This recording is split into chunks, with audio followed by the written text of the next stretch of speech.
瞅见没有？大少爷这身子骨还行吧？想把老子撞个708岁呀、没门儿！好人不长命，祸害活千年。司晨俊，你没听到铃声响？你聋了还是瞎了？没看到本小姐在遛马？哟，谁呀、哦，哎呦，齿短毛长，目露寒光，两孔朝天，那死相难看。你说谁死相难看？我告诉你啊，只要我歪歪嘴，就算你是西安第一首富，就算你是西安第一刁民，我也让你死相难看。那是啊，巡抚大人的千金嘛，西安第一泼妇。说这话一点也不过分。找死啊！我哪里两口朝天？我哪里吃短毛长啊？你说啊！我是韩大小姐，我又不是说您呐。您说您眼睛瞪那么大干什么呀？你说的不是我，说的是谁啊？我说的是你胯下那畜生。陈俊，油嘴滑舌！我告诉你啊，改天看到你爹的时候，就把你的所作所为都告诉你爹。看你回家会不会挨棍子、滚地板？得，他妈恶人先告状了。哎，我说韩大小姐，那我爹要是知道你故意使马蹄的踹我，还一不留神差点把我命根子给踹折了，那我要是娶不了媳妇儿，生不了儿子，他老人家不得跟你拼命啊？啊！我可是替你经着，你也不看看你那副德行，你爹压根就没想替你娶媳妇儿。哼，天天吃喝嫖赌，哪个正经姑娘想要嫁给你当媳妇儿啊？哼，你有你这么个败家子儿啊，已经够他受的了。哼，要是隔三差五的再冒出一堆孙子孙女来，让他怎么活呀？不会吧？韩大小姐，可是你想在野地里给我生孩子呀？公元1900年，即中国农历庚子年，英法德俄美意日澳8国以满清政府支持反帝组织义和团为借口，组成8国联军，大举入侵中国。早已千疮百孔的满清政府根本无力抵御。8月14日，北京城陷落。慈禧太后携维新变法失败后被其囚禁于瀛台的光绪帝仓皇出逃，史称庚子事变。快！王生，你怎么来了？老奴总算又看见您了。起来，快起来！外头这是怎么了？皇上，太后有旨，请您即刻换上这套短布裤褂，到慈宁宫集合出宫，不得有误。朕是大清皇上，死也是皇上的装束。朕不换装，朕就去见太后。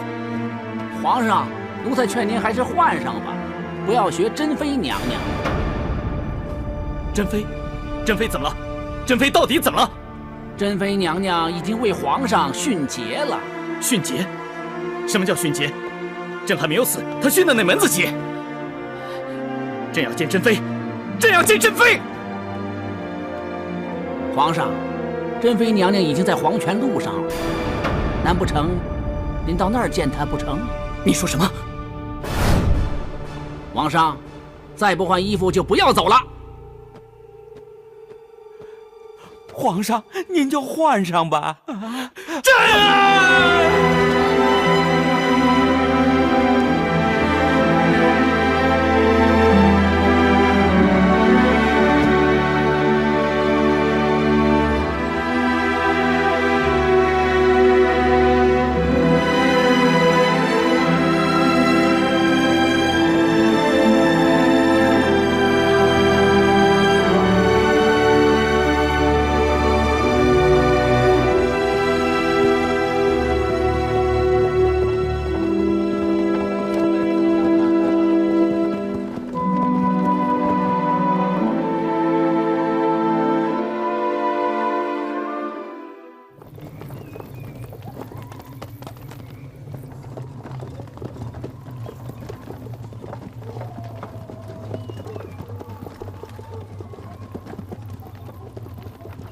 老祖宗，颠了一天了，前边有个驿站，咱们停一停，你也出来透透气吧。老佛爷，主子有令，前方驿站，歇歇脚。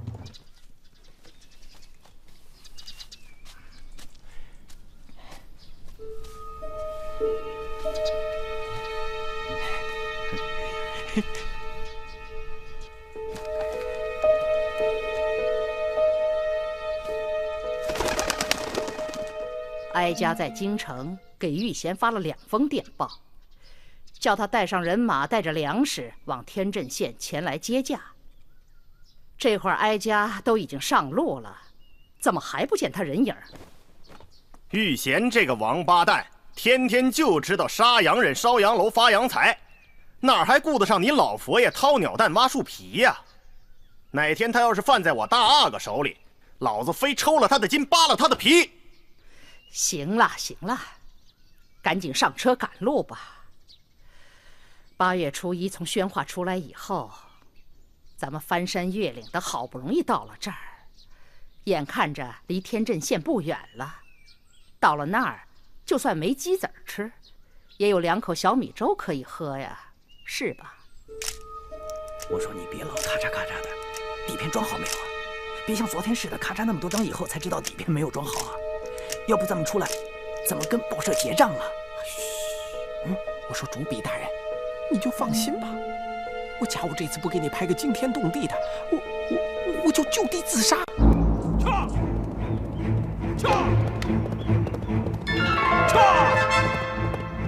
赶快护驾！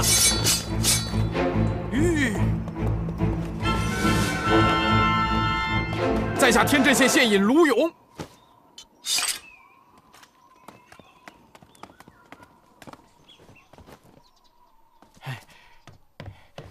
奴才卢勇接驾来迟，罪该万死。你就是天镇知县卢勇？正是微臣。微臣得到密报，得知皇上和老佛爷大胆！你这满口老佛爷万岁爷的，你是不是怕这一路上的土匪认不出我们呢？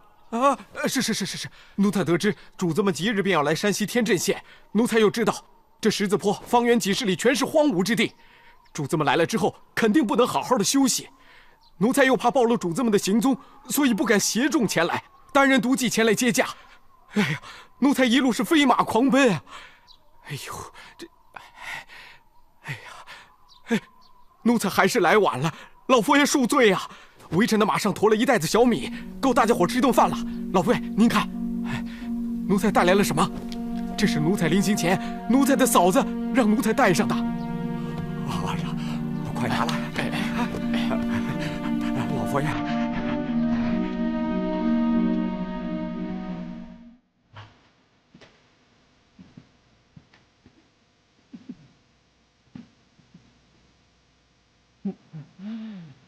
这慢点，慢点，慢点。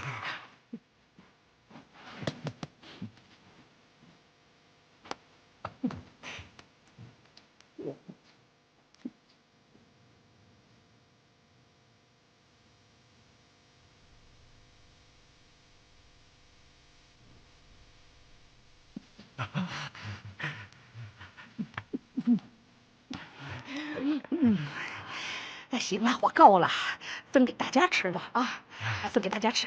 哎，小李子啊，别忘了给自己留俩鸡子儿啊。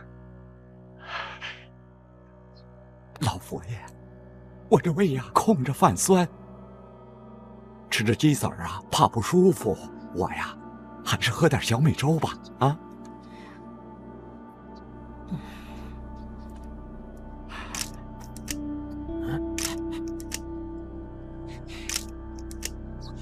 你是旗人呢，还是汉人呢？啊，臣是汉人，也是包衣。这些天又渴又饿，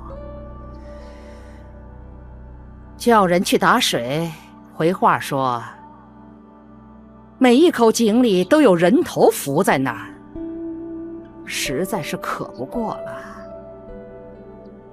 摘几个麻杆嚼一嚼，聊胜于无。老佛爷，眼下的时局实在是万般无奈，微臣带来的这点东西过于粗粝，成于主子实在是罪过。但实不相瞒，整个天镇县最好的东西也就是刚才那10几个鸡子儿了。唉，有这些就已经很好了。在这个时局，如果真能摆出一桌宴席来，哼，就可知道他会是个多么大的贪官污吏呀！玉贤到现在还不见人影，哀家派他到西边镇守，为的就是当前的局势。如今哀家已经上路了，他就应该日夜兼程的来接驾呀！啊，回老佛爷，巡抚大人玉贤为了确保老佛爷西行的安全，亲自率领3军去围剿这一带活动猖獗的苍鹰帮。由于作战不慎，腿上中了毒箭，目前行动不便，留在太原接驾。老佛爷，关中若有任何差遣，吩咐微臣即可。哎呦，这可怎么得了啊！玉贤可是咱们大清朝的栋梁啊！吩咐御医，到了太原，立刻给玉贤拔毒疗伤，不得有误。老佛爷，陆大人，啊，这包东西是？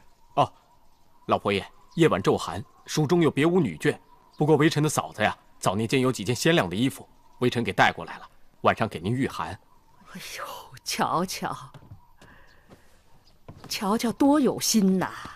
说真的，太阳这一下山呐，凉风吹在身上，还真有点渗到骨头里。难得你有这份孝心。对了，离开京城那么多天了，也不知道宫里有什么消息，你可收到电文？啊，微臣收到李大人密电，请老佛爷过目。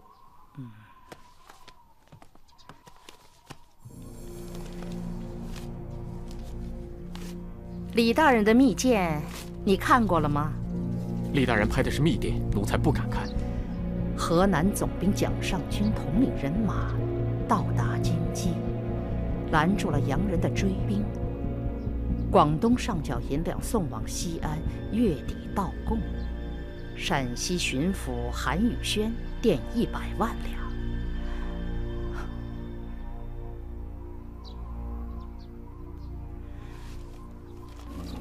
哼，韩宇轩，哼，韩宇轩是出了名的铁皮韩，叫他垫100万两银子，那不是要他的老命吗？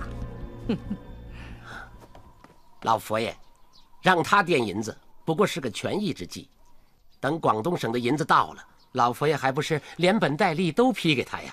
况且这2年，老佛爷待他不薄，他铁皮韩也应该明白，这是他知恩图报的时候了。这铁皮韩呐，就是个算盘珠子。你不拨弄他，他就不动。等到了西安，你可得好好拨弄拨弄他。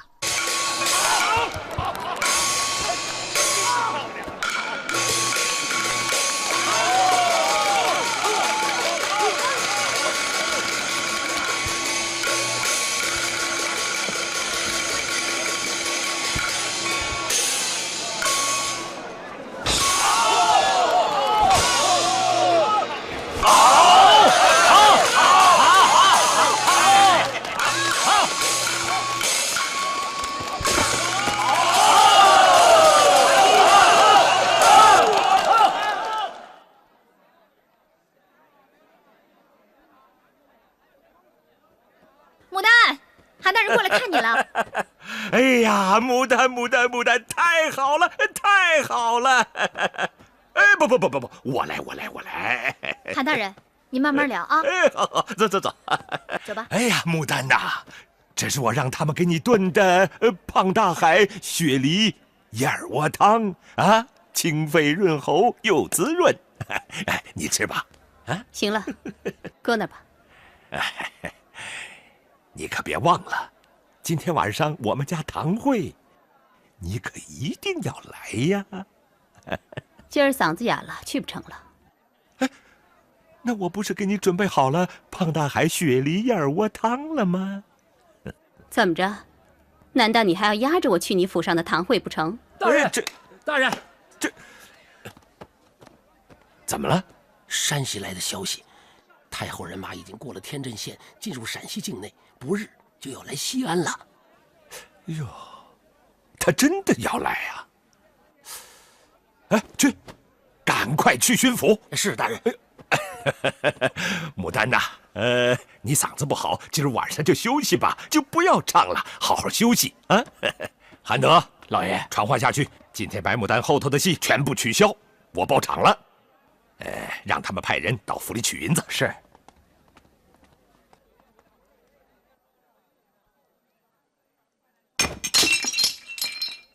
报！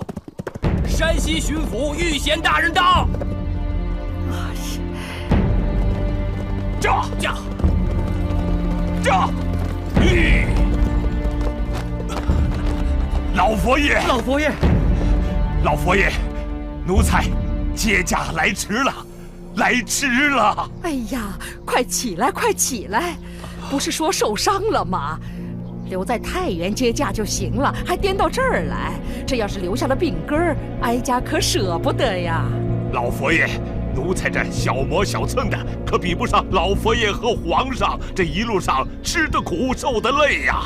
看到主子们都生龙活虎的，我这心就安了，踏实了，我谢天谢地了。什么都别说了，来，咱们屋里坐。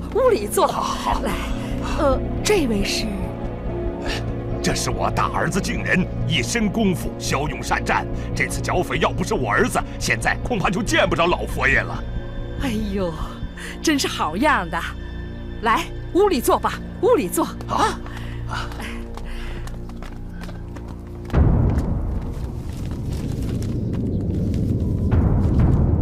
坐。谢老佛爷。敬仁呐，你这个阿玛可是了不得呀！当年在山东剿匪，这一年就剿了400-500个。当时那地面上真是路不拾遗，夜不闭户啊！老佛爷，您谬赞奴才了。小李子，奴才在。赶紧的把哀家水囊里的清水呀，给玉贤父子各倒1碗，让他们去乏。这，谢老佛爷恩典，奴才喝了老佛爷这碗水，那活得更有劲儿了。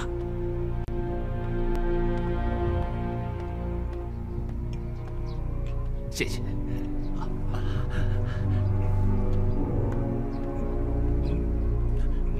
阿玛，您一路上都没喝水了，您就多喝1碗吧。哎。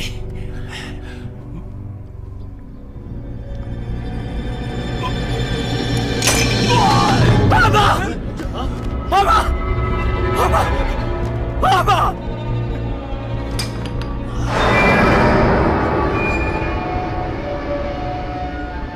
阿玛！阿玛！阿玛！阿玛！哟，这怎么话说的呢？阿玛！阿玛！御贤大人连日剿匪，操劳过度，通体燥热，引毒攻心，已经归天了。我阿玛受的是腿伤，怎么会好到他的引毒攻心呢？叫热毒。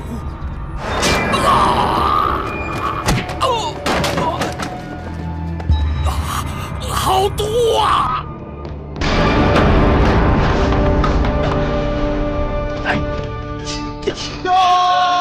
着！竟然反贼是复兴党徒，竟然要刺杀老佛爷和皇上。幸亏御贤大人大义灭亲，重伤了此贼，可惜老大人也被此贼暗算。此等杀父弑君之人不可姑息。马大人在，速派兵追杀，格杀无论。走。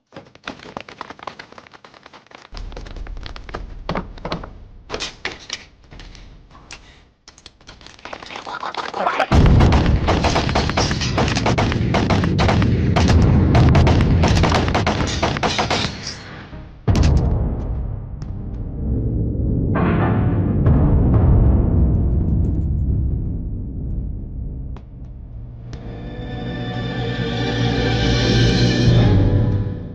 来呀！奴才在。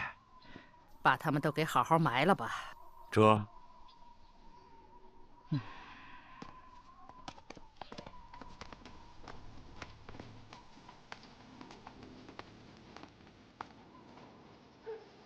照你这么说，玉贤已经把马帮打得差不多了。依你看，接下去应该不会有什么风吹草动了吧？回老佛爷，此处的马帮规模非同小可，其首领大苍鹰更是神出鬼没，至今都没有见过他的面。御前大人虽然屡次剿匪，但百足之虫虽死不僵。大苍鹰和他的喽啰纵横山区，布置决战，老佛爷可千万不可轻敌呀！御前的人马会效忠朝廷吗？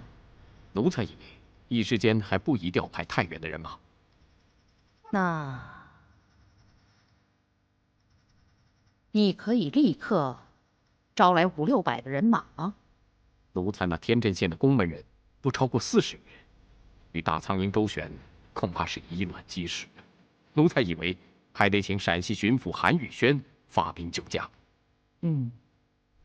好，地面熟，人头也熟。哀家要你立刻去见韩宇轩，叫他带着人马来接驾。奴才加急传达上谕，义不容辞。只是奴才官清严威，怕那韩宇轩不把奴才的话当回事儿。小李子，你指这天镇县尹卢勇，擢升4品，御前听差。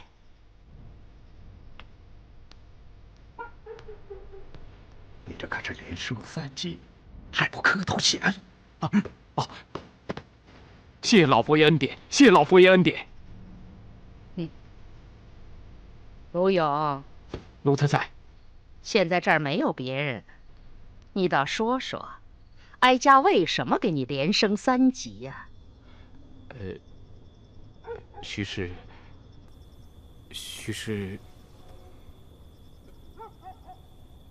因为你小子有胆儿，你给皇上递上了密件的副本，你不但看了密件，还印了副本。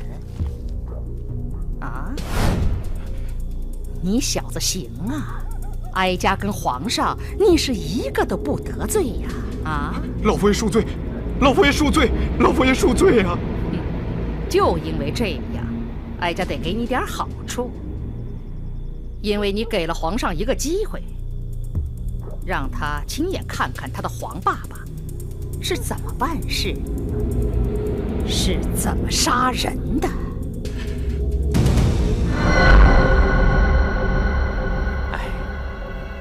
奴才不明白，你说御前来了，咱有多方便？老佛爷怎么突然动了这么大的杀机呀？只怕御前到死也不明白，他是被老太太的一碗清凉水给毒死的。可这到底是为什么呢？老太太替洋鬼子的先锋瓦德西当上了刽子手。这是卢勇递给我的密件副本，你看看第3条。肃杀御前，使成何意？原来是这样。王公公，人带来了。哦，上来吧。回老佛爷，这皇上把崔玉贵叫过去了，您看。是吗？皇上，您招我。崔公公，珍妃到底是怎么死的？当时到底是什么情况？你给朕好好的说一说。老佛爷他，奴才听说是你把珍妃扔进井里的。不，是老佛爷，是老佛爷。崔公公，朕只是想知道当时的珍妃都说了些什么，做了些什么。临走的时候，有没有给朕留下几句话？你不妨给朕直说，我也知道你是奉了老佛爷的旨意，难不成让你抗旨陪着珍妃一块儿去吗？皇上，您能理解奴才的苦衷，奴才就感激的悲涕泣零了。皇上，奴才也是没有办法。这么说，珍妃果然是被你扔进井里的？不，珍妃娘娘自己跳下去的。临出宫那会儿，老佛爷找来珍妃娘娘，许是珍妃娘娘猜到自己活到头了，她不但没有求老佛爷饶她一命，反倒因为老佛爷请她西行，跟老佛爷拌起了嘴。老佛爷一生气，就让她为您守了节。这么说，珍妃是自己跳下去的？是。那我问问崔公公，珍妃跳井的时候是头冲下呀，还是脚冲下？是头冲下啊！不，是脚冲下，脚。皇上，说说你当时都看到了些什么？当时，老佛爷吉祥。洋人要来了，你知道吗？昨儿晚上的炮声跟往常不同，想来洋人是打东面来的。你全知道啊。这洋人进京，你说这事儿该怎么办呢？国家大事，奴婢本不该过问。既然老佛爷问到，奴婢斗胆出个主意。老佛爷尽管出巡热河，让皇上留作京里，跟洋人议和。谁问你这些了？既不问这些，奴婢不知老佛爷要问些什么。这洋人进京，多半胡作非为。万一咱们要是受到他们的……果然如此，奴婢绝不会受辱。你真有这个把握？无非一死而已，一个人拼命了，还有什么大不了的事？好，既然你有这个决心，那哀家就成全你。现在，你就自我了断吧。奴婢求老佛爷明示。你刚才不是说得很清楚要殉国吗？怎么这会儿又装糊涂了呢？小桂子，这，请主子遵旨吧。皇上在哪里？我要见皇上。把他扔下去。你要干什么？请主子下去。老太婆，你弄死我算什么本事？你毁了大清朝，毁了皇上，毁了整个国家！我会在下面等你，我都要看看你最后会有什么下场！还不动手！放开我！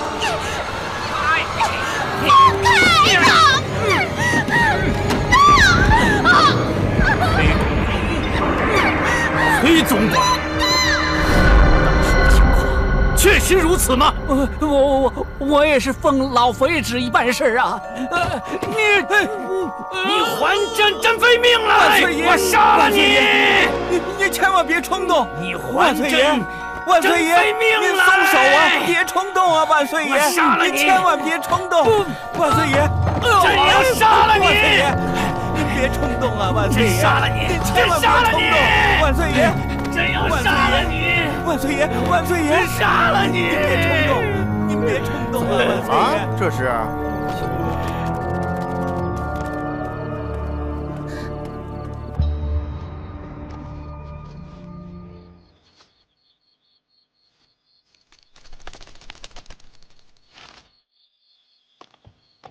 思琴，姐姐，你看，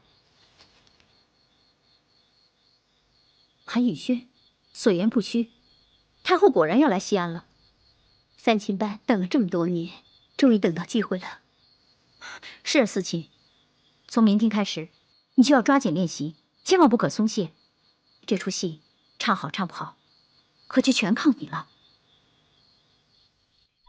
这算什么？这到底算什么呀？老祖宗，您消消气儿啊！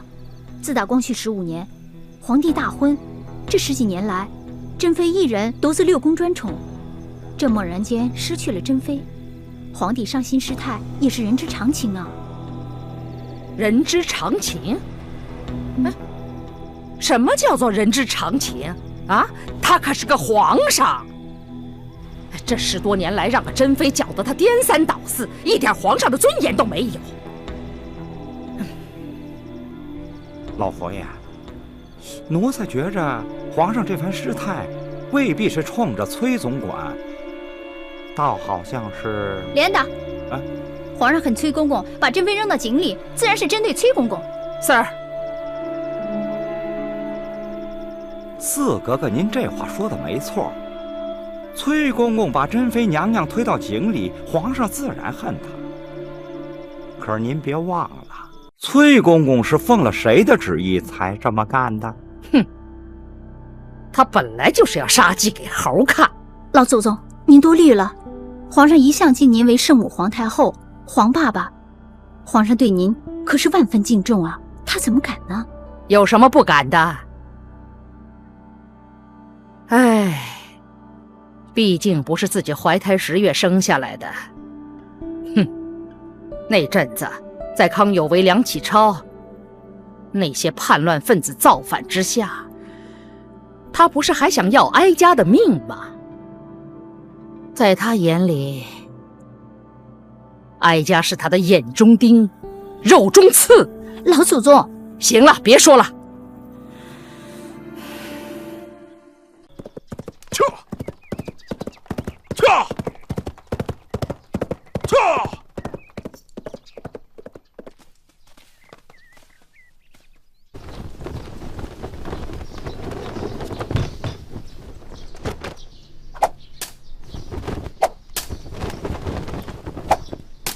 哟，好啊，好！你来干什么？难道我不去你府上的堂会，你还要压我不成？哎呦，别误会，别误会，牡丹啊，老夫今天是特地有事前来拜访啊。韩大人堂堂巡抚，我白牡丹区区戏子，这球子从何而来？韩大人弄错了吧？哎呀呀，牡丹啊，牡丹，你怎么总是一副拒人于千里之外的样子呀？啊，其实你也知道，太后啊，说话间就要到西安了。太后爱听戏，这可是举国闻名的。到了咱们西安，怎么能不听咱们的秦腔呢？啊，要说起秦腔，那就得数你白牡丹的好啦。所以嘛，我就想烦请你率领3琴班给太后献个艺，也算是给咱们西安露个脸儿啊。韩大人，我们3琴班是跑江湖的戏班子，怎么能入太后的眼？就算入太后的眼，也轮不到我们去拍马屁傍权势，这吃力不讨好的事情。韩大人还是找别人去吧。哎呀，牡丹啊，牡丹，老夫无非是想让你得点实惠，无非是想让你开心一点啊！你也不想想，你们3琴班要是给太后老佛爷献了艺，太后一高兴给个什么封赏，你们秦腔3琴班就会成为秦腔第1大班，你白牡丹呢就可以成为名副其实的秦腔第1大花旦了啊！什么第1不第1？我不过是花旦白牡丹，那些虚名我不感兴趣。哎呀，牡丹呐，我有兴趣。哎呦，董老板，韩大人呐，思琴啊不懂事，您啊大人多担待啊。不用。思琴，不是我说你啊，韩大人煞费苦心的，你怎么就不领情呢？啊，这要是给太后唱戏了，我们3琴班还成没吃没穿吗？3琴班呐可就红透了，你总不能拦着我们3琴班冒尖儿吧？谁不想听太后听过的戏班呐？瞧，董老板说的多在理儿啊！我就是奔着这个，我才来办这个事儿的。行了，这事儿啊，我做主了。明儿个我就派人把戏单子给您递过去。您亲自下马，我们这就开练，绝不会给您耽误事儿的，我保证。思琴，韩大人，您瞧这丫头，驾！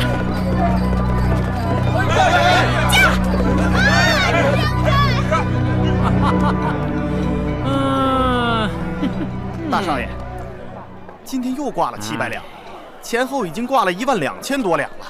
虽然场子是自己的，可老爷问起来，小的没法回答。别怕，怕什么呀你？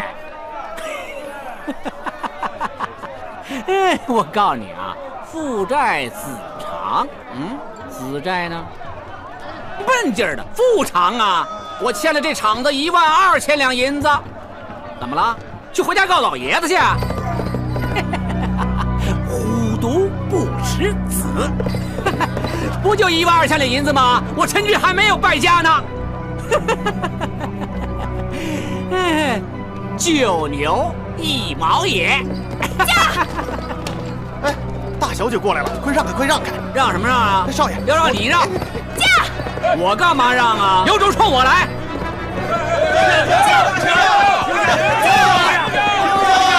凭什么停啊？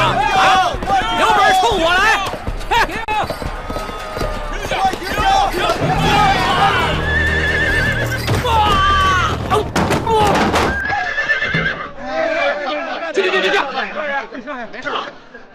瞅见没有？大少爷这身子骨还行吧？想把老子撞个7零8碎呀，没门儿！好人不长命，祸害活千年。司陈俊，你没听到铃声响？你聋了还是瞎了？没看到本小姐在遛马？哟，谁呀？哦，嘿呦，齿短毛长，目露寒光，两孔朝天，那死相难看。你说谁死相难看？我告诉你啊，只要我歪歪嘴，就算你是西安第1首富，就算你是西安第1刁民，我也让你死相难看。那是啊，巡抚大人的千金嘛，西安第1泼妇。说这话一点也不过分。找死啊！我哪里两口朝天？我哪里吃短毛长啊？你说啊！我是韩大小姐，我又不是说您呐。您说您眼睛瞪那么大干什么呀？你说的不是我，说的是谁啊？我说的是你胯下那畜生。陈俊，油嘴滑舌！我告诉你啊，改天看到你爹的时候，就把你的所作所为都告诉你爹。看你回家会不会挨棍子、滚地板？得，他妈恶人先告状了。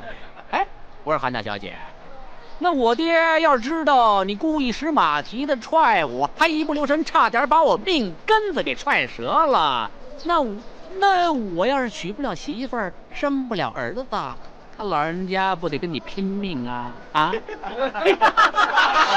我可是替你记着，你也不看看你那副德行，你爹压根就没想替你娶媳妇儿。哼，天天吃喝嫖赌，哪个正经姑娘想要嫁给你当媳妇儿啊？哼，你有你这么个败家子儿啊，已经够他受的了。哼，要是隔3差5的再冒出一堆孙子孙女来，让他怎么活呀？不会吧？韩大小姐，可是你想在野地里给我生孩子呀？你人多对吧？当街欺负我韩大小姐，没关系，我就让你们认识认识什么叫人多。我一定要带着队伍来，踩也要把你们踩得跟扁豆似的。有本事你带着队伍打八国联军去啊！别他妈有事没事的跟我们这老百姓耍横。对，我说的对不对啊？对。找死！哎呦！这怎么这？少爷，过瘾，过瘾，真个过瘾！来吧，让陈大爷过足了瘾。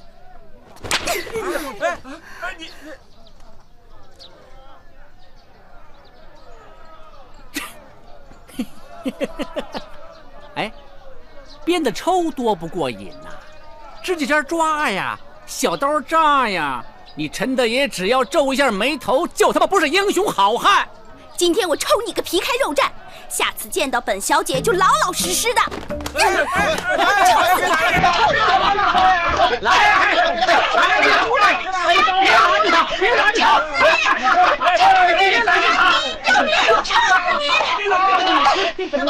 你们人多是不是？哼，你们等着瞧！我告诉你们，韩素英不是你们几个人就可以下得了的。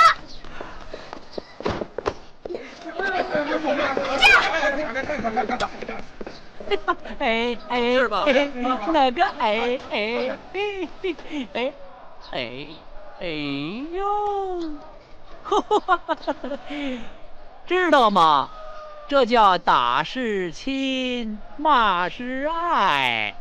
这是巡抚大小姐和你们家陈大爷在这儿谈情说爱呢。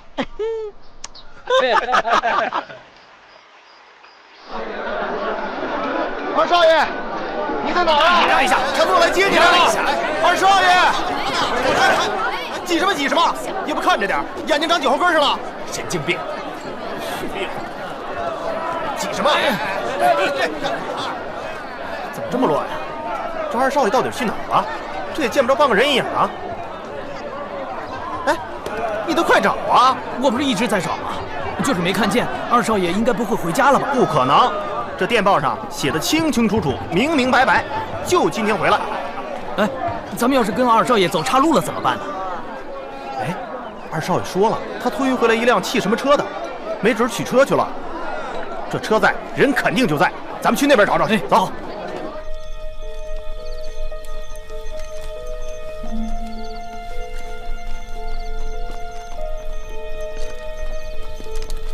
行了，我看今儿就到这儿吧。饿了好几天才喝了一口小米粥，挺到现在老子2条腿软的跟棉花似的。谁有精神陪这个小乱党满山遍野的捉迷藏玩啊？撤！这儿，好，在这儿呢。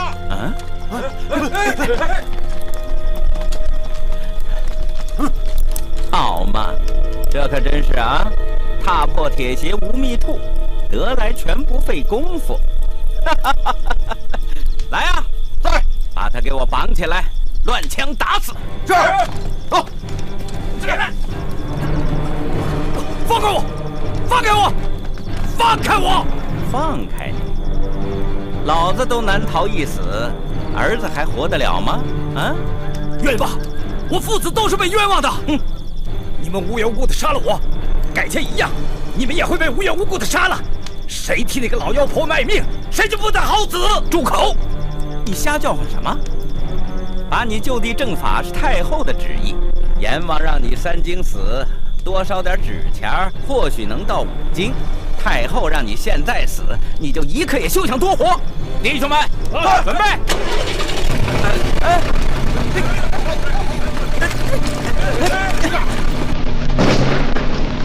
开枪！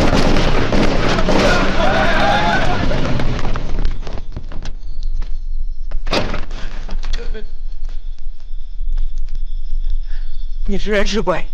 你是今世之人，来世之鬼。那你骑的什么玩意儿？灵车。这不是撞死人的吗？这位兄弟时辰差不多了，我是来接他。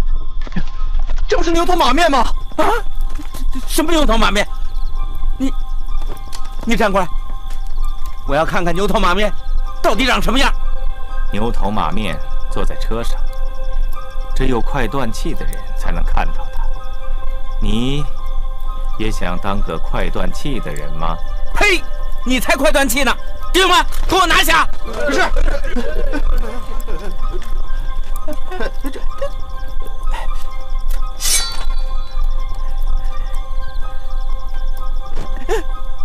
你敢再动一步，我马上就送你见牛头马面。这好像是手枪。没错，这就是阴阳2界打得最准的手枪。只要我一扣扳机，你的脑袋马上开花。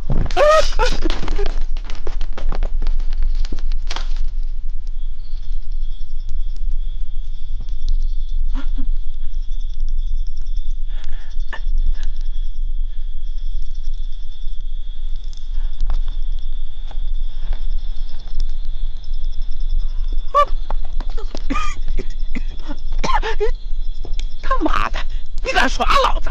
弟兄们，给我毙了他！是。弟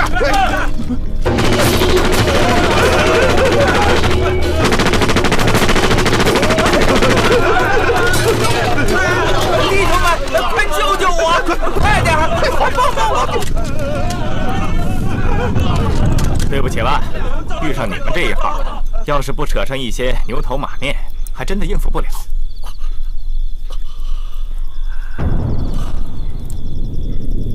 啊！快点！快点！上这边来了，挂好了啊！快点！快点快点！你别挂白的，别挂白的，换红的，换红的，挂呀，快挂呀！我说，好不容易挂了那么多白灯笼，现在又变红的，到底是红的是白的？你到底有准没准啊？哎呦，老太后进西安，他老人家谁知道看红的还是看白的？这哪有准啊？为这事儿里边已经闹成一团了，老爷的胡子都揪下来几撮了。换吧换吧，还愣着干什么呀？这整个西安城里里里外外要挂5万只灯笼，总共是12000两银子。目前这白灯笼已经是银货2起了，可您又要换红灯笼，咱先不说扎灯笼来不及，就这笔开支，我到哪儿去给您划账啊？不错，你是账房，你只顾着那1万两银子的出账，可是你想过吗？哎，老佛爷那是怎么个脾气？他一个不中意，哎，就得卸脑袋呀。真到了那一步，哎，你说，是你的1万两银子要紧呢，还是咱们老爷那颗脑袋要紧呢？老爷，启禀老爷，陕西省天镇县县尹卢勇有急事面呈。哎呀，他是山西县尹，有事找玉贤去嘛，找我来干什么？不见不见。哎，老爷，听说他可是打老佛爷那儿来的，老佛爷可有吩咐？他都见着老佛爷了啊！哎呀，这不是成了钦差了吗？啊，不可怠慢，不可怠慢，快请，快请。是。就算多了1万两银子，那也是衙门里的银子呀。哎，老爷想怎么用就怎么用。再者说了，你东一笔西一笔的，白瞎了衙门里多少银子呀？别说是买上5万只灯笼，就是买上一条长安大街，那也是绰绰有余啊。怎么的？我听你这话里有话啊！我可是警告你啊！今儿个你要是存心揭我的短儿，平日里我尊称您一声师爷，这会儿老子看你是狗屎一堆！哎呀，钦差大人都到了，还什么狗屎不狗屎的？都给我闭嘴，闭嘴！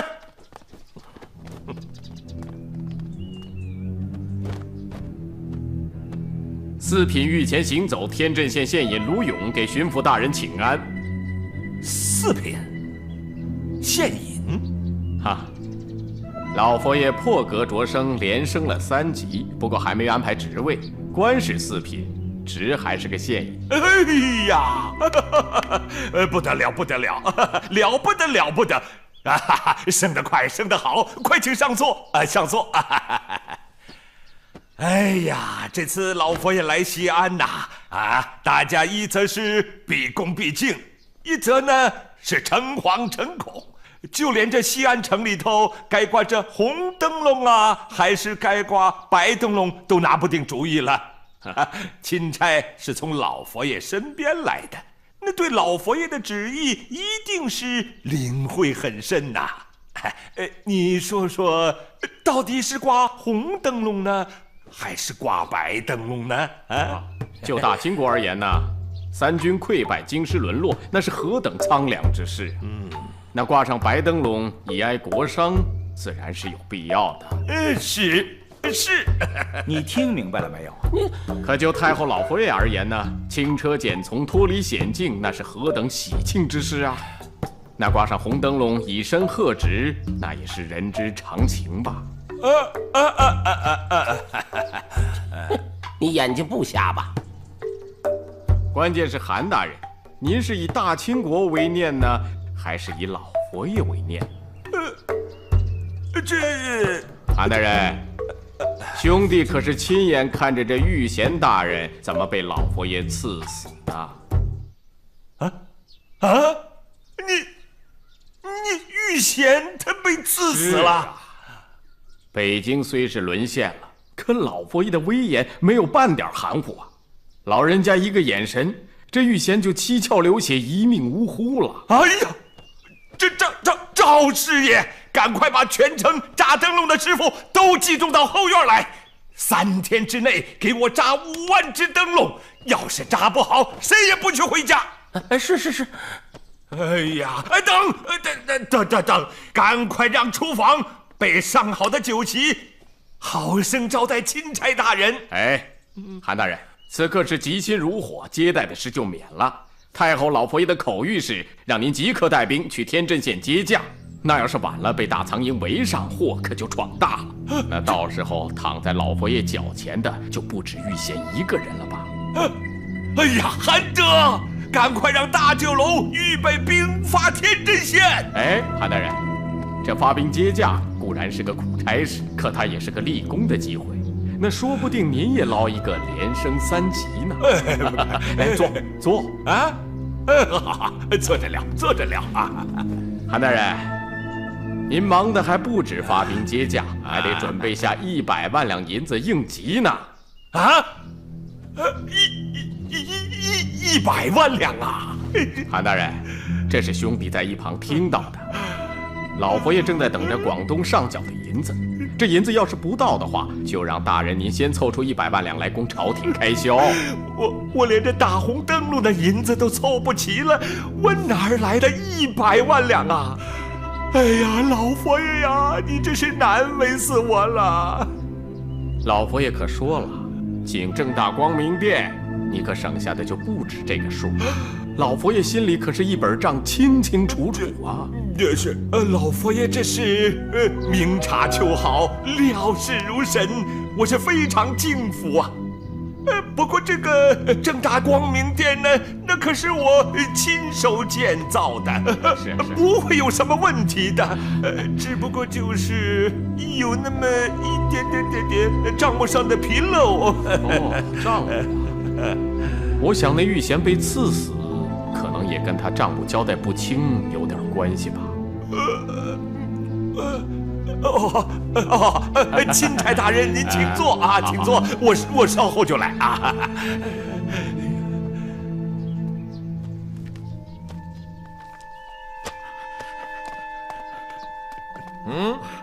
我正找你呢。以后啊，老爷您就不用找小的了，小的这就给您请辞告老了。哼，怎么，想当甩手大掌柜的，什么意思嘛？什么意思？这其中的意思，天知地知，你知我知啊。你最好给我把这句话咽回去。这账本里的好处固然有我的份儿，可是你这一双手就没有揣过不干净的银子？哎呀，老皇太厚道了，就是阎王到了。他不翻账本则罢，他要是翻起来，那小的是碎尸万段呐。可老爷您不也得带枷锁去游大街呀？哎，这平时同林鸟，大难一纷飞，老爷您就自求多福吧。慢着，想溜之大吉，一跑了之？西太后到了，我怕什么？老爷我当年敢把这手伸出去，我早就料到有今天。你现在想一跑了之，你拿老爷我当吃素的？来人，在！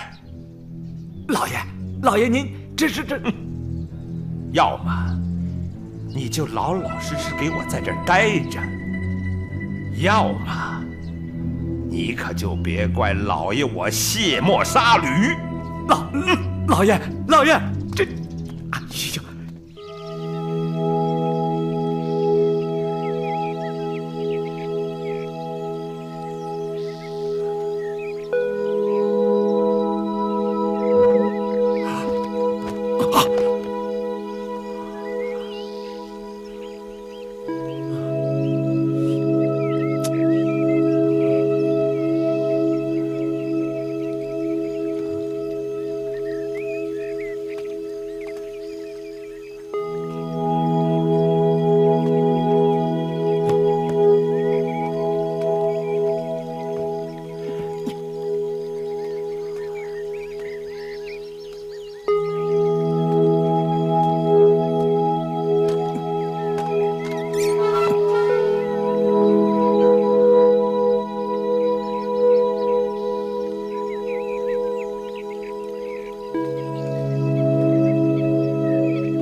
你起来了？你救的我？是啊，不过你先别谢我太早。实际上救了你的是这两东西。那山里那帮土匪啊，把这玩意儿当成了牛魔王，不过也不能怪他们。毕竟我这东西可是开进中国的第1辆汽车，怪不得他们吓得屁滚尿流的。啊，不说了，来吧。救命之恩难以为报，请受在下敬人一拜。哎，拜什么拜啊？哎，我只不过是摁了一下喇叭而已。来，把裤子脱掉。哦，脱什么？脱裤子打针呢？你放心，我可没有龙阳之癖，是因为你的伤口很深，光用这些西洋药膏不够，要用这个打消炎针。把药水啊装到这个针筒里面，打进你的屁股，你的伤口会很快就好的。壮士，竟然从小也略懂针灸之术，但是这种针灸竟然从来没有见过。再者说，这屁股也没有疗伤之学呀。壮士，你是不是在跟我开玩笑啊？哎呀，不好了，那帮土匪又来了！哦，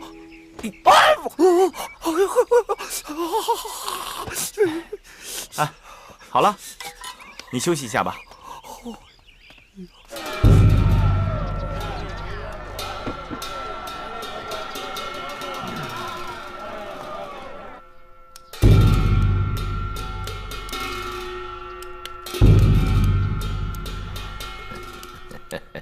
又穿了个满脖满冠。大人驾到啊！哎呀，大人，快请坐。什么风把巡抚大人吹到这儿来了？啊？哎呀，是秦始皇那股阴风把太后和皇上吹到了西安，也就把我这巡抚大人吹到你这儿来了。怎么了？出什么要紧的事儿了？啊，紧要之至了，家乐。要是这一次咱俩不能膀子吊着膀子，我告诉你呀，这船立马就翻在惊涛骇浪之中。哎，你这说什么呢？你这是啊？当初我就纳闷了，你为什么西安的行在要建在跟京城里的小皇城似的，而且还要在这小皇城里盖一个和京城的正大光明殿一模一样的正大光明殿。我现在算明白了，朝廷啊是要把西安作为战乱时期的京城来用。是啊，你看这太后不是说来就来了吗？不是？哎，太后可没下小本钱呐。啊，就说这正大光明殿吧，太后花了400万两。哎，等，你不是说250万两吗？是400万两，那是太后亲自批的。可是这钱，它长腿呀，到我手的时候，就剩250万两了。哎呀，这会儿管事的人好命啊！你说人在家中坐着，白银送上门。哎，当时我跟你俩保这个生意的时候啊，我不是跟你说了吗？是135万两。你呀，不提这事儿，我还不好意思说。你知道到我手里还剩多少两吗？那难道不是135万两？到我手里就剩90万两喽。哎呀，这些人背着我竟敢下这么大的手脚啊！你也太老实了，你怎么不跟我说呀？不是，你看入股份的人这么多，我要是提出来，这不是难为你吗？哎呀，好歹你还包了这么多的工程，我呢是东挪西补，还没赔，稍微赚了点。这阴风可要刮到头顶上来了。太后记性好，她可忘不了她投了400万两。她说了，这一次要到了西安，一定要到正大光明殿上朝问事。哎，别，这千万不行，这么多人可千万不能进去啊！为什么不能去啊？你呀，你看这工程嘛，总共才花了40万两银子啊！你说你银样蜡枪头好看不好用啊？你说是不是？你到时候一走，脚底下一个窟窿，上面瓦片掉下来砸着人，要出人命的。家乐，你怎么能这么干？怎么能这么干呢？哎，这不是在西安造正大光明殿，不是应个景吗？你说谁能想到皇家到这个不见人烟的地方来？哎，这不是你说的吗？这施工完全按照你的精神办的，是不是？呀，家乐呀家乐，这可不是闹着玩的啊！那玉贤一个不中太后的意，就一命呜呼了。这太后要是上殿，哎呀，这脚底下踩个窟窿，人头顶上掉个瓦片，你我的命啊！这谁也躲不过这金光闪亮的大刀片啊！哎呦，要不咱们就自首，说不定能够处罚从宽。哎呀，自首！我那是侵吞公款，你是偷工减料。太后啊，是最恨这2条的。你还想从宽呢？我告诉你，不来个凌迟处死，株连9族。那你说怎么办？咱俩就来个异口同声，抵赖到底。怎么抵赖？我去编个词儿你去说，一口咬定。这要挡不住，还能弄个免罪脱身呢。哎呀，可就怕你呀，这撒谎撒不到底，你半道要是一改口，那可就是没救了。你说这性命攸关的事儿，我能丢这个脸吗？空口无凭，我信不着你。坐下吧，坐下。你要干嘛呀？我把我的女儿给你做儿媳妇啊。你要是想溜到时候太后一行刑，我生个闺女，你也得丢个儿子。哎呀，你可真想得出来你！我家然儿已经出国5年了，你说他娶没娶媳妇儿，我怎么知道啊？哎呀，然儿留洋，那不是还有俊儿呢吗？你可真有你的！你说我们家那不成才的配得上你们家素云吗？再说他也不是我们家那母老虎生的呀！哎呀，都什么时候了，还讲这些繁文缛节什么正出庶出的，那都是空话。总而言之这门亲事就是你我2家之间的一把同命连心锁你总而言之，3天之内，你们家俊儿和我们素云小2口拜堂成亲。陈家老大陈俊，把人给我抓回来！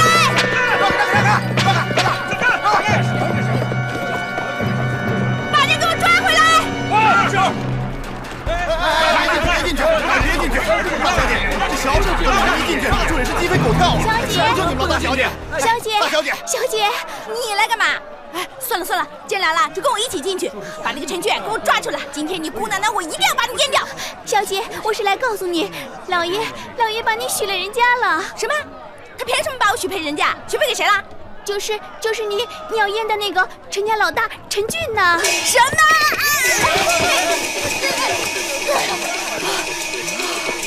我爹是不是疯了？我的天老爷，他什么人不能娶，竟然许配给那个第一刁民！这事儿爹就这么定了。有些事情爹是可以做决定的，有些事情爹偏偏是做不了决定的。至少男婚女嫁的事，爹是可以做决定的。恰恰相反，有些大大小小的事你可以做决定，偏偏男婚女嫁的事你就做不了决定。哎呀，岂有此理！自古以来，男女婚嫁，父母之命，媒妁之言，怎么到你韩素云这儿就来个9转18弯了？你骑洋马，着洋装，穿洋靴，爹都不反对你可这婚嫁之事你要是搞什么洋规矩、洋恋爱，这就不通了你要是不听爹这脑袋可就要搬家了。你这是什么意思详情你就不必问了就算爹求你了哎呀，爹以堂堂的2品大员给你作揖了爹，我是不是你的亲生女儿你是爹的宝贝闺女那你有什么难处，非要把我往火坑里推胡说嘛那个陈家是西安的首富，你嫁到那儿去是穿金的戴银的，怎么叫往火坑里推呢？爹你知道吗？那陈家乐是西安第一首富，他儿子陈俊可是西安第一刁民。你胡说！那个陈家乐那么斯文儒雅的人，他怎么调教出来的儿子会是刁民呢？我想陈家乐应该为这件事情感到纳闷吧？你爹我才纳闷呢！啊，像你爹这么一个循规蹈矩的，怎么会生出你这么一个没大没小、无法无天的闺女呢？哼，爹，不管你怎么骂、怎么怨、怎么说好了，反正这档事儿你是白费心思。就试试看，看谁拗得过谁。哼。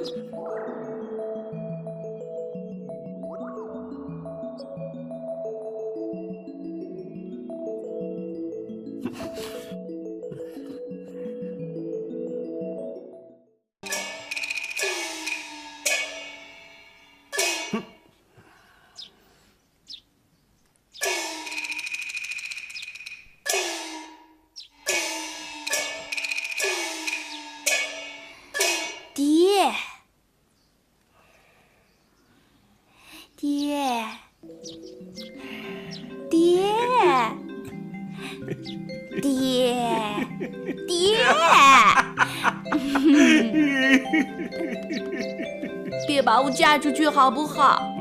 至少别把我嫁给那个陈俊啊！不行，你必须嫁给陈俊。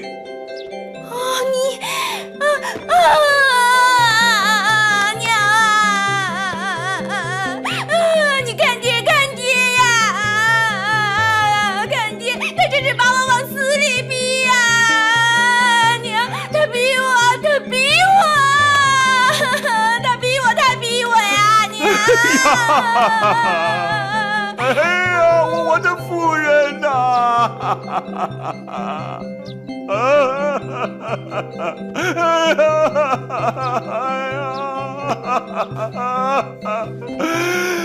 我的夫人呐，你为什么不把我这把老骨头带走啊？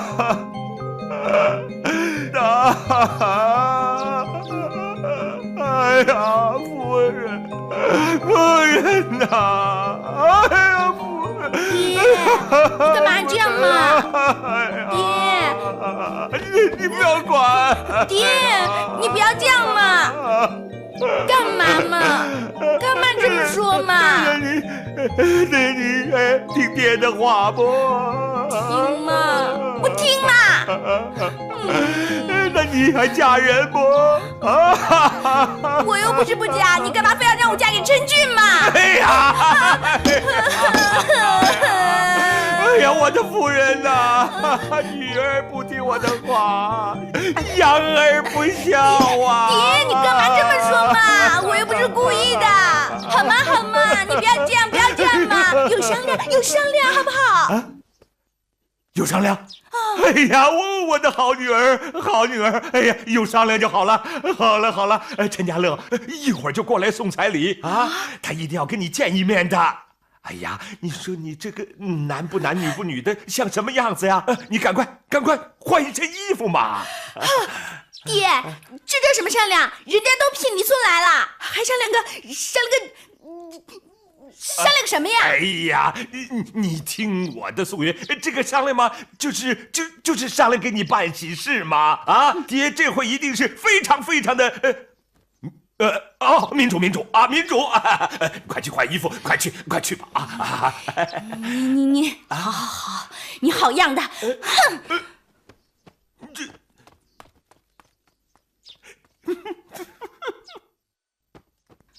我的大小姐，你脚下那双德国马靴子咯噔咯噔的，比锣鼓还要响，求你安静一会儿好吗？哎呀，我心里烦着呢，你让我怎么坐得住啊？干什么烦啊？干嘛坐立不安的？哎，那我说给你听，你给我评评理啊！别，有什么苦找你爹去说嘛，我自己的事已经够烦的了。哎呀，不行，你是唯一能听懂我说什么的人，我不找你讲，还能找我四君的娘讲啊？你是说在你心里我能代表你娘？我跟她一样老一样惨吗？我常在想，如果你是我年轻漂亮的后妈，这样我也认了。说真的，可以赌咒。你再瞎扯，我就赶你出去。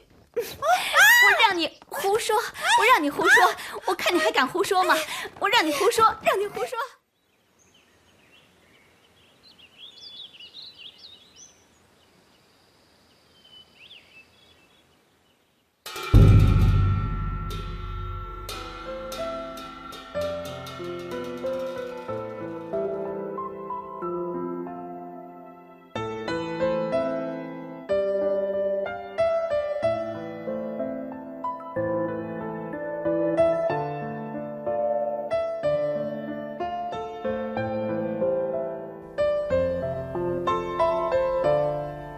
我虽然不知道思亲姐祭拜的是哪一位亡灵，但想来一定是思亲姐至亲至爱之人。若死者在天有灵，还求与思亲姐在梦中相见，以慰姐姐思念之情。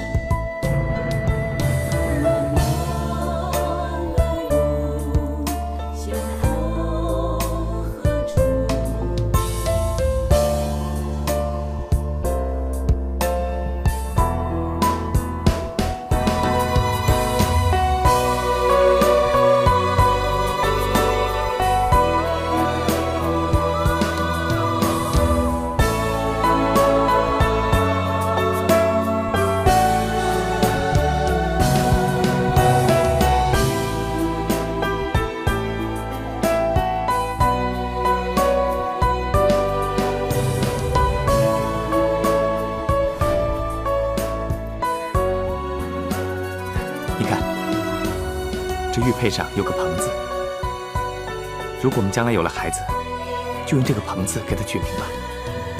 蓬儿，蓬儿，这名字真好听。这么说，你有个5岁的儿子？是啊，那可怜的孩子若是还活着，今天正好5周岁。那他是病死的，还是他是被人害死的？害死？谁要跟一个5岁的小孩有仇啊？还要置他于死地？是命，不公平的命，把我的孩子害死了。可怜我的蓬儿，那么小就被人抢走了，临死的时候连亲娘的面都没有见。那是谁从你手中把孩子抱走的？又是谁？他怎么死的？你快告诉我，我一定要让我爹把他千刀万剐。你爹？算了，不提这些伤心的事了，说些别的事吧。对了，你这匹没有龙头的小野马都疯到现在了，还不知道回家。等你有了婆家，就不会这样疯了。你不提就算了，你一提啊，我就一肚子火。你知道吗？我是偷跑出来的，现在我爹啊，肯定是满世界抓我呢。你又怎么招惹你爹了？也该管管你了。有哪个女孩子像你似的？这可怨不了我。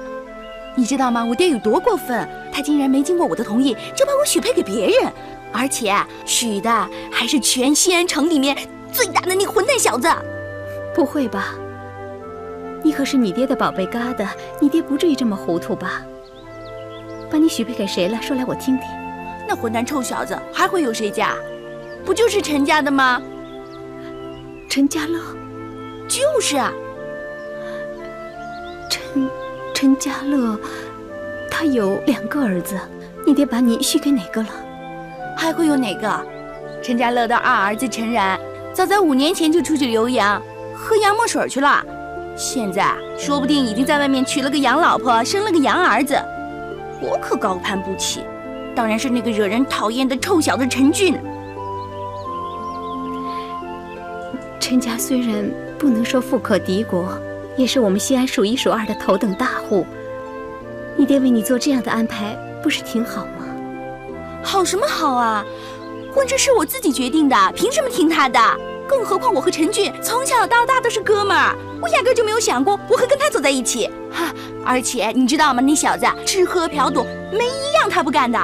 哼，我爹让我嫁给这样的人，你说我可能心甘情愿的让自己往火坑里跳吗？那你就和你爹好好说说，把亲事推了吗？关键就在这儿，你知道我爹有多不讲理吗？无论我怎么说，他就是要我嫁给陈俊，一点商量的余地都没有。哼，你说天下哪有这样的父亲啊？可是你有没有想过，你心甘情愿要嫁，人家压根不娶你，你怎么办？我都心甘情愿嫁了，他为什么不心甘情愿娶我？那我就，你就让你爹砍了他的头是吗？只可惜在这个世上，你可以强迫一个人为你干任何事，甚至卖命，却不能强迫一个人喜欢或讨厌你。就算喜欢了，你爱他，他爱你，可谁能知道这爱情会有多久？当你把一切都给了他，你却无法保证他不背叛你。我才不信呢！我一颗真心都给他了，他还不好好珍惜，要背叛我，那他就是铁石心肠。只见堂前新人笑，哪闻堂下旧人哭，这样的人数不胜数。那我就不要这样的人做我的夫君。你怎么知道你找到的不是这样的人？也许和你海誓山盟、难舍难分的人，就是那个伤你最深、让你肝肠寸断的人。贪心忘旧、狠心无情的人，就应该打入18层地狱，永世不得超生。我不太明白你的意思，思琴姐，你好像感触很多的，莫非这是你的伤心往事啊？难怪这2年这么多王孙贵族的都拜倒在你的石榴裙下，你却一点都不心动。莫非你在等那个负心人？难道他就是那个孩子的爹？好了好了，你别瞎猜了，还是用你的小脑瓜想想怎么处理你爹给你安排的这场好姻缘吧。哎，老爷，你小心点儿，慢点儿，老爷。老爷，您这边。我爹发现我了！慢点，老爷，慢点上。我爹派人来抓我了！我这次绝对不能落在我爹手里，不然他会把我关起来的。思琴姐，你告诉我这里哪有后门？大佛寺哪来的后门啊？没有后门，那怎么办呀？往这儿走，快！哎，老爷，快，慢点，老爷，慢点，后面跟着啊！好，快！老爷，小姐在那儿了。快把他抓起来！是。小姐，哎呀，小姐，哎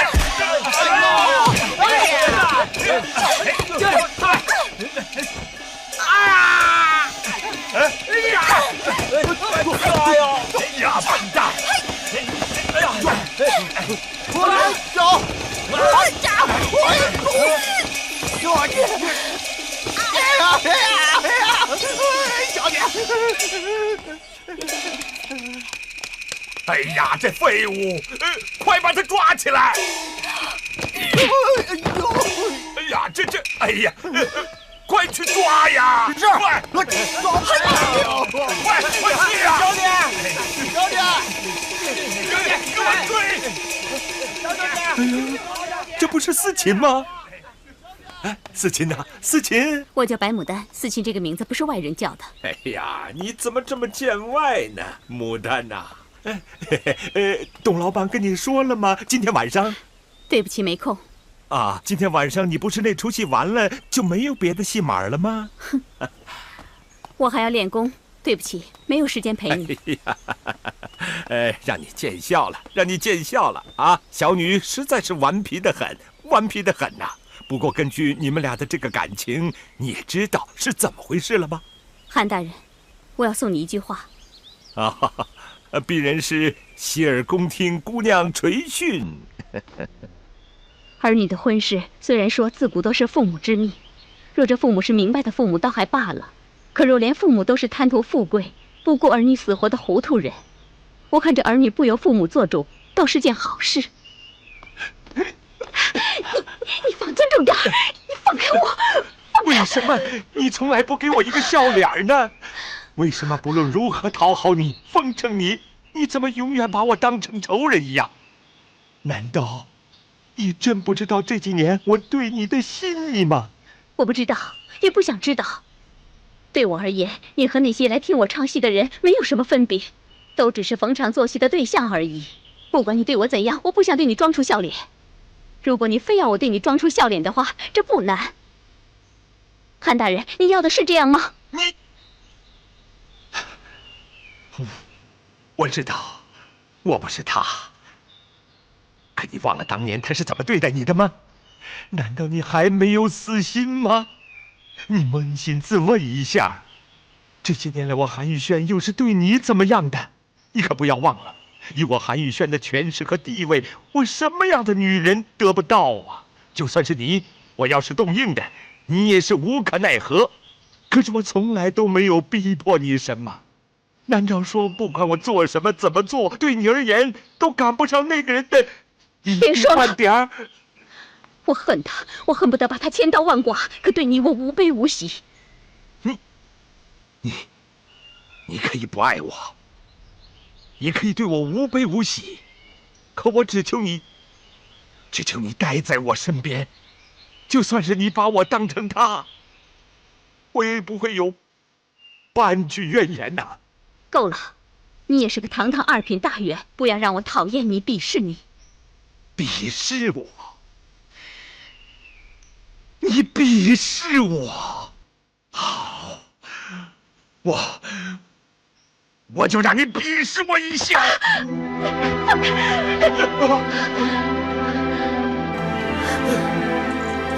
你要敢动我一下，我就跳下去。不，思琴呐，你千万别往下跳，千万的！我不碰你了，你小心点啊！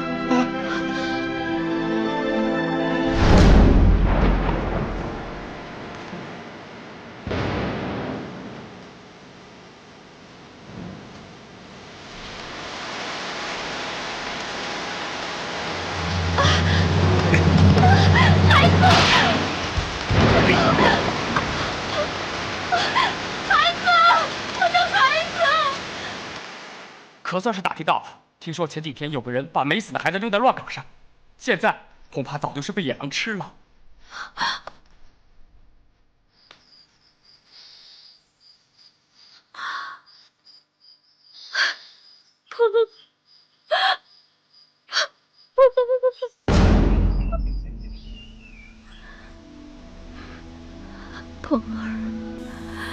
鹏儿，娘来看你了。思琴，你可千万别往下跳啊！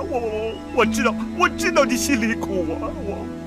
你让我死都可以，你可千万别做傻事啊！也许你的孩子还活着呢。思琴姐，你在干嘛？你疯了？你刚才说什么？你把话说清楚。鹏儿没死，你是说鹏儿没死？你说呀！既然我要是不这么说的话，你掉下去就没命了，思琴呐！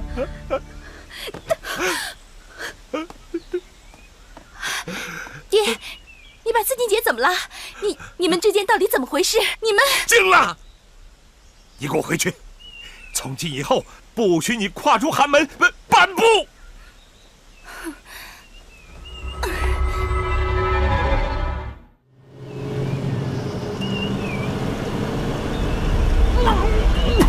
你怎么了？快停车！不会又来了吧？好，停车！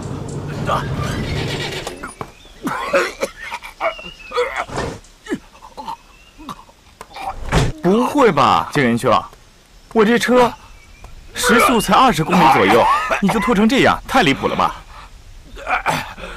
你这车不用麻了，确实挺深的，可是我确实受不了里面那个味儿，还有那颠劲儿，忽悠悠的，把我的5脏6腑都揉成一团了。晕车是会习惯的，只要习惯了就好了。你算了吧，你不说这车是烧油的吗？怎么这烧油的味儿比那吃草的马拉出的粪味儿还难闻呢？这洋鬼子的玩意儿，我实在消受不起。哎呀，你再忍一下，西安城马上就到了。况且在这个地方，我到哪里去找吃草的马呀？我不去西安城了，你把我送回去吧。你要回去？你疯了！我们好不容易逃出来，你现在身负重伤，回去是自投罗网的。复仇不共戴天，这帮人毒死了我阿玛，难道这就算了吗？景仁兄，你这是何苦呢？凡事拗不过一个理字。回到西安，你就去击鼓鸣冤啊！击鼓鸣冤啊！哈哈，那我的下场会比被乱枪打死还要惨。我不信。你我都是大清朝的子民，大清朝的法律一定会还你个公道。我就不相信这世界上没有天理。可我要是得罪了老天爷呢？这大清朝是谁的，我就得罪了谁。大清朝的律法还会还我一个公道吗？陈山兄，这场是非你惹不起，还是不要被牵扯进来的好。我的仇家来头之大，不是你所能想象得到的。难不成你得罪的是哪个王爷？就算你得罪了当今的天子，我在国外就听说过，咱们大清朝的光绪爷是一位抱负远大、思想进步的君主。甲午宣战，维新政变，是何等的刚毅果断。只可惜处处被人阻扰。连光绪爷都能处处被人阻扰，更何况我一个小小的晋人呢？除了拼死一搏，还能有别的办法吗？景仁兄，俗话说得好，君子报仇10年不晚。你为什么？那就来不及了。陈兄，恕我不敬，我的手下无时无刻不在重重的保护之下，这几日报仇才是最好的机会。除了这几日，莫说是报仇，就是要见，也休想再见到他。走。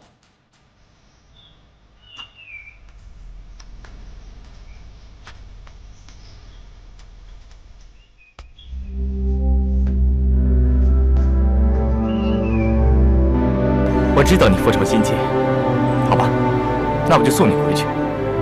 不过，请你把枪拿走，我不喜欢被人家威胁。还给你，不用了，以后能用得上。陈然兄，大恩不言谢，我这一去，也许就回不来了。来世我们做兄弟，痛饮3大碗。你怎么了？哎呀，该不会又来了吧？正月里正爱正月正，正月15挂红灯。你也知道回家呀？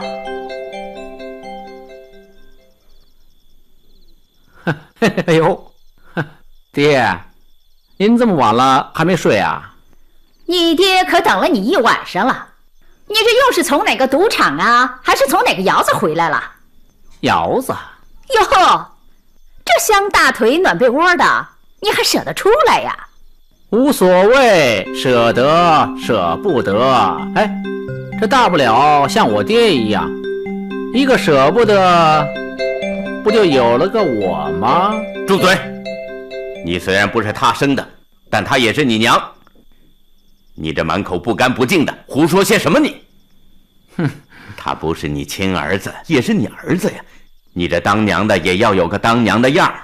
我儿子是喝洋墨水的，没几天就回来了。我可没那么好的福气，有这么个便宜儿子。你说的什么话呀？人话！你冲我嚷嚷什么？上梁不正下梁歪，你还别怪我说出什么不好听的话来。哼！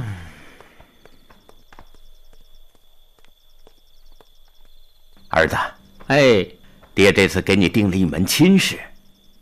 亲事啊？爹，好端端的你给我提什么亲事啊？你看你，可着西安城，您说，谁不知道陈家大少爷是吃喝嫖赌样样俱全？哎，我说爹，这谁家老子娘想钱想疯了，把自个儿闺女往这火坑里推呀？你说你这孩子又开始胡说八道了你既然知道自己是花天酒地、吃喝嫖赌，你就收敛着点啊！哎，这次定的这门婚事，那家庭可不一样了。她乃是当今陕西巡抚韩宇仙家的千金小姐。哎呀，你这干什么？你这是？我说爹，就这玩笑您可不能随便开啊！啊，您让我娶那疯丫头，您这不是就生生把我往火坑里推吗？这西安城啊，一共2大井，一个就是您儿子，再有一个就是他闺女。您要实在嫌我不顺眼，来，您就直接把我打死算了。不过您就打死我，我也不娶那丫头。你看看，你又满嘴胡说了吧？那韩家的大小姐，多少人求还求不到呢？你从小跟韩素云又都认识，彼此不生疏。我跟他爹又是多年的世交，我怎么看这门婚事？也是个皆大欢喜的好姻缘呢。您这不是睁着眼睛说瞎话吗？哦，这叫皆大欢喜啊！这整个一个惨不忍睹。胡说！素云这孩子也是我从小看着长大的。你要说素云呢，爽直是爽直了点啊，有时候过于活泼，可还是很天真可爱的嘛。我想啊，当她嫁为人妇，有韩父的家规，咱们陈家的调教，她肯定会成为一个可心又贤惠的好媳妇的。我说爹呀，您是让油蒙了心呢，您还是老糊涂了？哎，那韩府的家风调教出来韩素云那么一个疯丫头，您陈家的调教呢，调教出来我陈俊这么一号人。嘿，你还非得把这俩倒霉孩子往一个被窝里塞，再加上我那个死活都瞧我不顺眼的娘，还有您这全西安城都出了名怕老婆的爹啊！对了，还有那个不知道什么时候回来，我估计放屁都是杨旋风的亲弟弟，好嘛？那咱们陈家就离家破人亡不远了。你说我怎么养出你这么个东西来？狗嘴里吐不出象牙。这门婚事就这么定了，我由不得你说三道四的。我告诉你，现在告诉你是让你心里有个准备。这2天你给我收敛收敛啊，娶媳妇要有娶媳妇的样。不是爹，这不行啊，爹，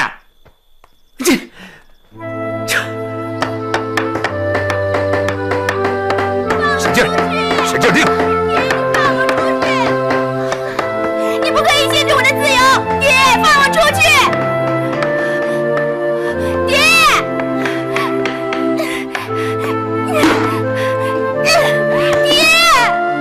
再不放我出去，我就上吊，我就一头撞死了！放我出去，爹！定上，定上，全给我定上，哪儿也不许泄露。老爷，你就饶了小姐吧。小姐从小到大哪里受过这样的委屈啊？她脾气拗，可别真的。住嘴！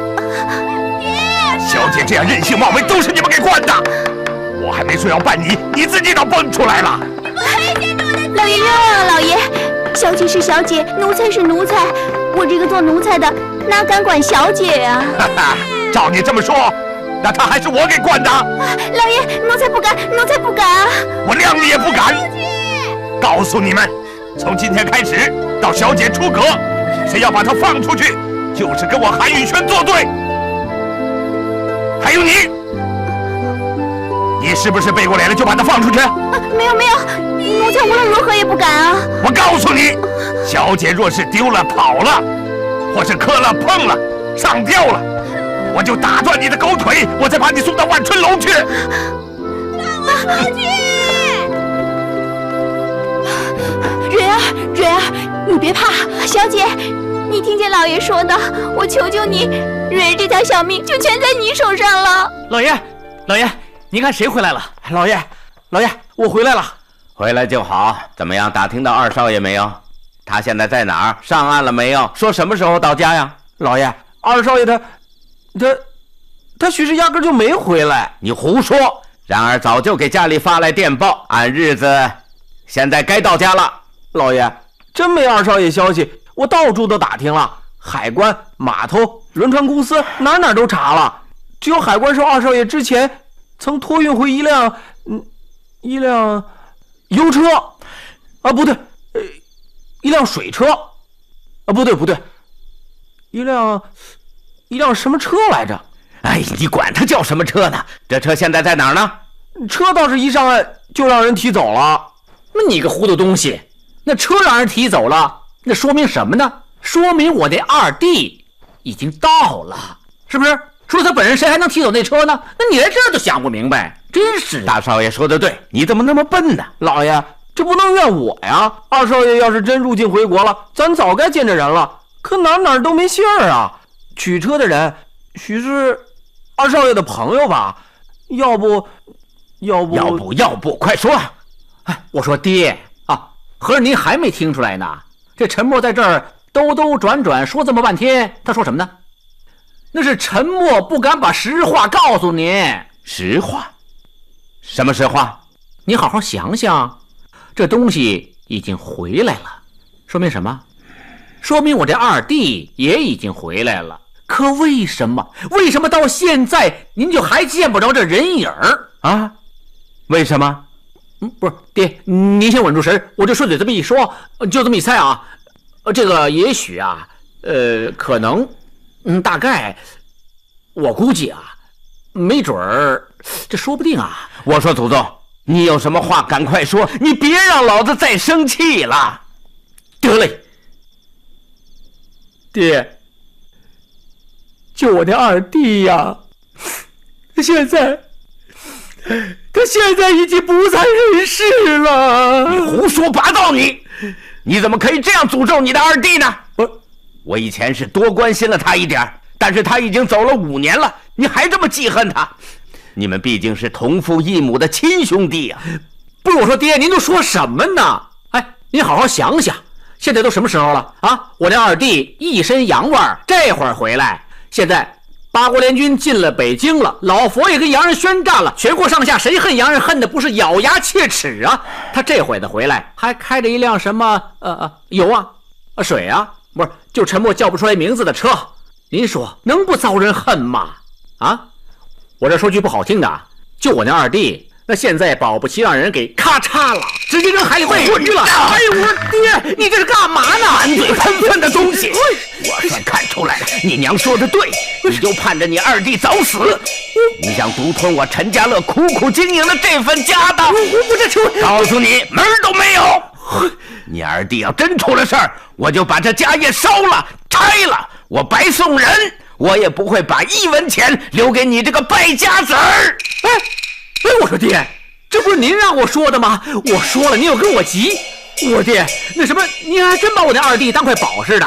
我还告诉您，我陈俊败家呀，我败的是咱们陈家的钱，不像我那二弟。我二弟要是败起家来，败的是咱们陈家9族的几百条人命。你还老爷，息怒啊！老爷，您息怒，我还有一件事向您禀报呢。息怒啊，最近啊。在天镇县附近，我听说有人驾驶一种没有马拉的车，听他们介绍的，跟二少爷托运那车特像。老爷，您说会不会是二少爷开的呀？就是，老爷，您先消消气儿，打听清楚了要紧。我说爹，那要不是我二弟，就是杀我二弟的凶手。你还说你？对，闭嘴吧！我不说了，我主动请缨，我带人找去。请订阅频道，帮我们留言、按赞、分享。